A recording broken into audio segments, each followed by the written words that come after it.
Malinaw nga raw talaga ngayon kung gaano kalaki yung impact para sa Lakers kapag buo ang core nila mula dito kay Luka, LeBron at Austin Reeves. Nakikita yan mismo dito sa nangyaring laban nila sa Philadelphia.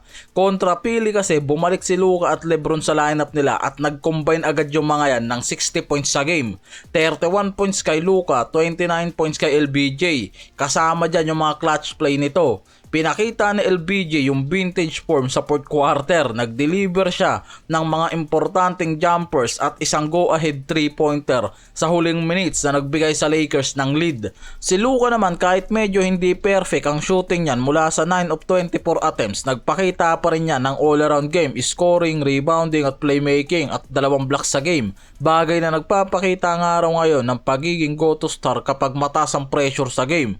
Si Reeves naman may 11 points lang pero may solid na playmaking, defense at movement na ginawa bagamat hindi siya nag-explode sa laban na yan. Ayon sa ilang analyst at coach feedback naman, pagkatapos ng laro nila hindi kasi smooth yung shooting night ni Reeves pero yung importance of having out of on the floor dahil nga raw nagbibigay siya ng shooting threat at positional spacing na tumutulong sa backcourt balance nila.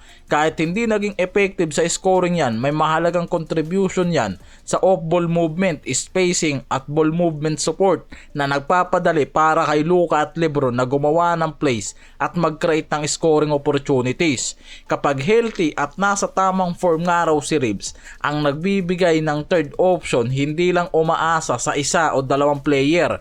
May scoring, shooting at playmaking sila. Dahil dito, mas flexible ang offense ng Lakers, mas mahirap i-depend kapag may at least 3 players nga raw na kayang mag-deliver ng opensa nila. Hindi nga lang basta offense high offense mga pare ko mula sa mga 30 plus points na ginagawa nila sa game. Kapag minsan nagkakaproblema sa depensa itong si Luka at LeBron dahil sila ang pinagpupukusan, si Reeves ang possible nga raw na release valve, nagbibigay ng outside shooting, open looks at nakakapag pull away nga raw ng mga defenders para lumuwag ang inside lanes. Sa long run naman, ang pagkakaroon nga raw ng matibay na third option sa lineup, yan mismo yung nagbibigay ng depth, nagpapababa ng load kay Luka o LeBron at tumutulong para ma-sustain ang performance ng team lalo na sa back-to-back games o mga games na mas matindi ang pressure. Kaya hindi nga lang daw scoring machine ang trio na to. May playmaking para kay Luka, may clutch leadership para kay LeBron at may ang energy at shooting mula sa 3-point potent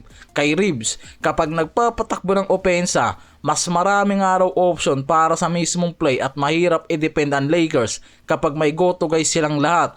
Clutch performance at leadership, si LBJ may veteran leadership. Kaya sa mga close games or fourth quarter, lalo na sa pressure, may karanasan siya para mag-deliver. The fact na siya yung kumuha ng huling shot sa laban nila kontra Sixers. Kahit 40 plus na yan, nagpapakita pa rin nga raw na kaya pa rin ito patakbuhin ng Lakers.